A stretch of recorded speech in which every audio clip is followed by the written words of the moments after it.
Liftoff of Falcon 9. Go Starlink.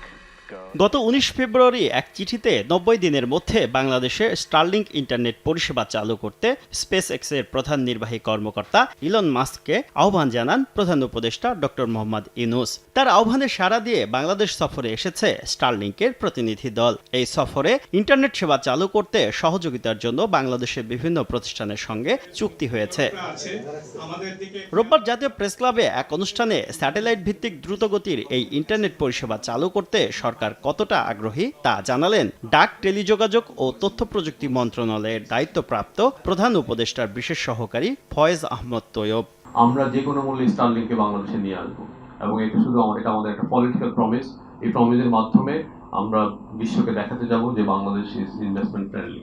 বিগত সরকারের আমলে টেলিকম খাতে হওয়া ব্যাপক অনিয়ম দুর্নীতির চিত্র শ্বেতপত্রের মাধ্যমে জনসাধারণের সামনে তুলে ধরার দাবি জানান বিএনপির আন্তর্জাতিক বিষয়ক কমিটির সদস্য ইশরাক হোসেন। দাবি জানাচ্ছি এবং বিগত ১৬ বছরে কি কি দুর্নীতি হয়েছে সেটার জন্য একটা শ্বেতপত্র প্রকাশের মাধ্যমে আমরা চাই যে সেটিকে জনগণের সামনে নিয়ে আসা হোক। শ্বেতপত্র প্রকাশের উদ্যোগ নেওয়ার পাশাপাশি সেবাদাতারা ঠিকমতো ইন্টারনেট সেবা দিচ্ছেন কিনা তা পর্যবেক্ষণ করা হবে বলেও জানান ফয়েজ আহমদ তৈয়ব। বাংলাদেশের যে টেলিযোগাযোগ আইন, সেই টেলিযোগাযোগ আইনেও আমরা এমন কিছু রাখবো না যেটা সরকার কিংবা বেসরকারি কোম্পানিকে ইন্টারনেট বন্ধের অধিকার দেয়। এ সময় মোবাইল অপারেটর এবং আইএসপি প্রতিষ্ঠানগুলোকে ইন্টারনেটের দাম কমানোর আহ্বান জানান প্রধান উপদেষ্টার বিশেষ সহকারী। 10 Mbps কে ব্রডব্যান্ড ইন্টারনেট বলেন।